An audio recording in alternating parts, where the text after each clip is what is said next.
सर्व आमदारांनी व्यक्त केल्याचं दानवे यावेळी म्हणाले। राज्यात विधानसभा निवडणुकीत सर्वोच्च मतदान झाल्याबद्दल केंद्रीय निवडणूक आयोगानं कोल्हापूरचं अभिनंदन केल्याचं जिल्हाधिकारी अमोल येडगे यांनी सांगितलं आहे। या निवडणुकीत कोल्हापुरात पोस्टल आणि गृह मतदान वगळता सुमारे 76.25% इतकं मतदान झालं। ही निवडणूक पार पाडण्यासाठी प्रशासनाला सरासरी 45 कोटी रुपये खर्च आला। काही घटना वगळता निवडणूक अत्यंत शांततेत पार पडली। हे यश कोतवालांपासून ते निवडणूक अधिकारी, पोलीस तसंच नागरिकांचं आहे असं म्हणत येडगे यांनी कोल्हापूरकरांचं कौतुक आणि आभार व्यक्त केले आहेत।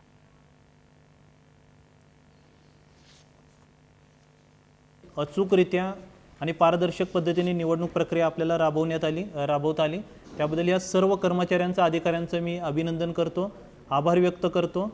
आणि जिल्ह्यामध्ये 76.63% एवढं आपलं मतदान झालं, त्यामुळे मतदानाच्या टक्केवारीमध्ये आपण राज्यामध्ये पहिल्या क्रमांकावरती राहिलो। त्यामुळे जिल्ह्यातील सर्व मतदारांचं सुद्धा मी अभिनंदन करतो, आभार व्यक्त करतो की त्यांनी लोकशाही प्रक्रियेमध्ये सहभाग दर्शवून आपल्या जिल्ह्याचं नाव आहे ते एका उंचीवरती नेलं। अयोध्येमध्ये श्री रामलल्लांच्या प्राणप्रतिष्ठेची वर्ष